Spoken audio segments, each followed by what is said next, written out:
we haven't actually talked about your special training. No. And why it is that you do have some parallels with Duncan O'Finian.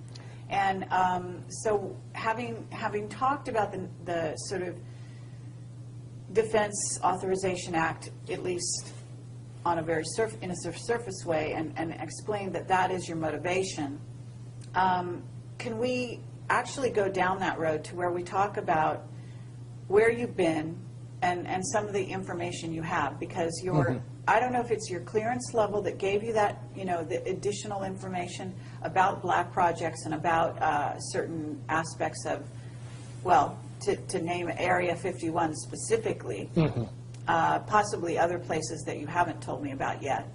Do you want to go, start down that road slightly? Sure.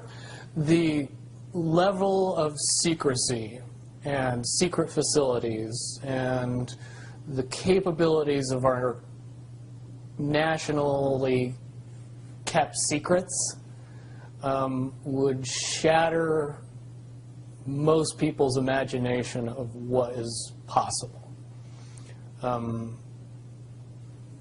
Area 51, Los Alamos, Dulce, 100 other top secret bases where information is kept or hidden from the public in general, it would be very hard to accept that all of this information that is currently held secret and classified is actually real. And you know this because why? Because I've experienced things in the military that I've then told people about, and by and large, people that have never held a top secret clearance would call me either, at the mildest, a liar, the greatest accusation, crazy. Certainly my experience at Area 51 and PSY training and what I learned there and the abilities that evolved from that training session that we all seem to pick up on rather easily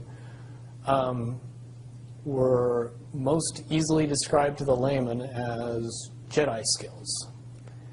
It's very easy, if you know what I know, to see the correlation between what happens in the movie in the Jedi training and what happens in Area 51 and PSY training.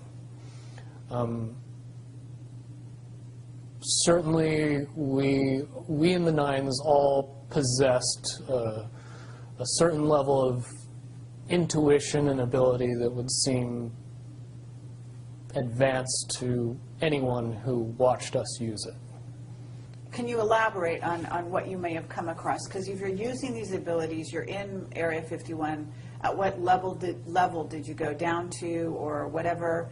Are you aware of off-world craft? And I mean, you know what's out there in I'm not sure how much you know about Camelot, but I assume that you know the general amount of information on the internet.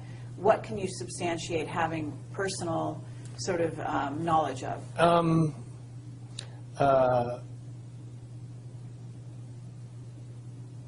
Extra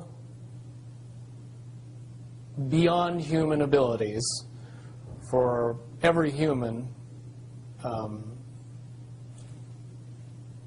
not subject to popular belief, but we as human beings are far more capable of using many, many advanced skills beyond 5 senses.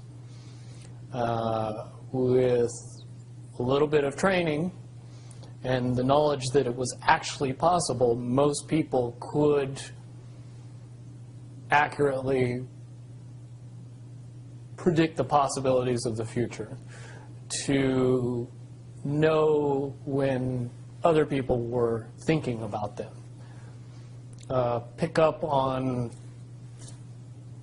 what is easy to describe as reading people, where you don't really need to use your 5 senses to be able to know what somebody else is thinking or feeling. A lot of that has to do simply with the belief that, and the understanding that it's possible. That opens up a lot of doors. Finian talks about having been enhanced physically. Do you feel that you were enhanced physically? No. When I hear Duncan's story, the things that he experienced are very similar to what I experienced, based on the fact that you were never told that the actual belief in what you were doing was giving you the ability. You were giving something, a caveat, a carrot, an enhancement. They could jam a small piece of metal in your arm, and that's enough to get you believing that you have these abilities, and they turn on. But one really doesn't have anything to do with the other, per se. I have had a device implanted in me, and I later was of the understanding that that device did not do what I was told it was doing. It was not to provide enhancement, it was to provide monitoring. Mm-hmm. And but you're basically saying that it's the mental abilities that you, it's like placebo in a sense, as long as you believe it, it's the placebo it then effect, gives yes. gives you that ability to do superhuman type things. Right. And that's very important because if you teach people these things, you want to be able to turn those things off if you want to. You want to take those abilities away from people if you don't want them to have them anymore. So if you tell them the true nature of the abilities, then you can't take belief away anymore. You have to pull the piece of metal out of the arm that says you don't have the enhancement anymore. Well, it's the Tin Man. Yes. And, being told that he doesn't have a heart, he needs to have a heart installed, when in fact he had a heart all along. Exactly. Or maybe that's the lion. I forget who. But several. Lion was courage. But yeah. Yeah, several of the beings in that story. So, okay, well, that's very valuable. So you basically were given that kind of thing. And I would say that... And let me interject. The 6 months where I was undergoing all the psychological treatment, I did go through a period of time where I believed all of my abilities to be gone or taken away. In 2008, with some help, I was able to transcend the barrier that kept me from using those talents. And now I've been able to refine and enhance those abilities far beyond the levels that I had in the military, which comes in handy when cops chase your cell phone GPS. Okay, absolutely. All right, so... But to get back to Area 51, and I understand that at this point you would be violating a security oath to talk about it, right? Let me put it in terms that it's easier for me to say and not have to go into the details of how I know, but just that I know. I'll present it to everybody very simply. What could be so important at Area 51 that would require the level of secrecy that is in existence around that facility? Well, certainly if I said that we kept the U.S. space fleet there, and that space fleet was what we would understand to be UFOs, even though the technology is easy to describe and easy to talk about and easy to educate people on, you need a lot of background in the evolution of the science that makes those things possible to be able to accept that the U.S. has dozens, if not hundreds, of vehicles that are more than capable of space flight, and make it so we would have a fleet of vehicles that would be seemingly extraterrestrial. And the reason that that has to be kept that way is because if you know that those vehicles exist, you start to question the technology that they're based on.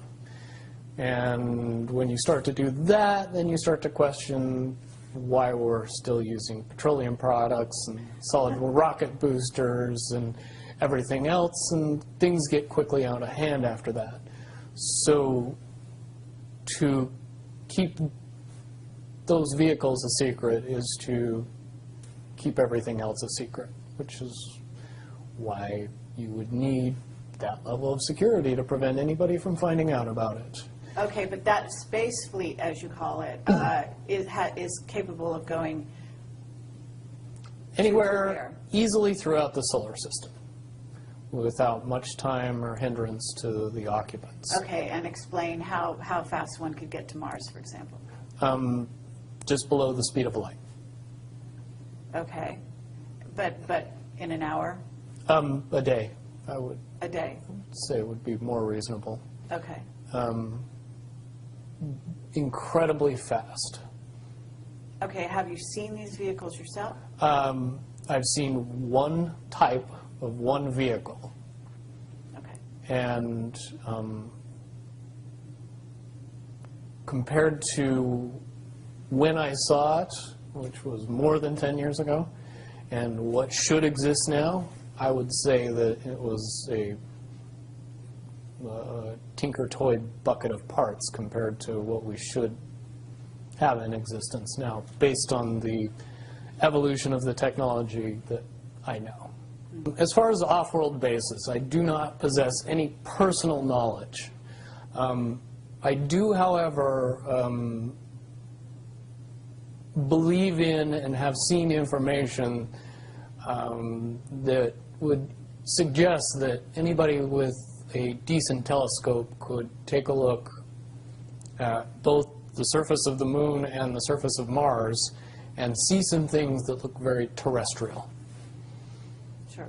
And things that didn't exist 20, 30 years ago. One of the caveats that I do have some personal information that I did get personally involved in was some information that had to do with the Stargates and Looking Glass, and more specifically the 2012 problem with those projects. I guess, popular opinion of what's out there right now is that the project was shut down because there was a problem when we approached 2012. I've heard it described a number of ways, but to my knowledge, the problem is that the timelines converge on that point in time. And when you know enough about the Stargate projects and the Looking Glass project to know that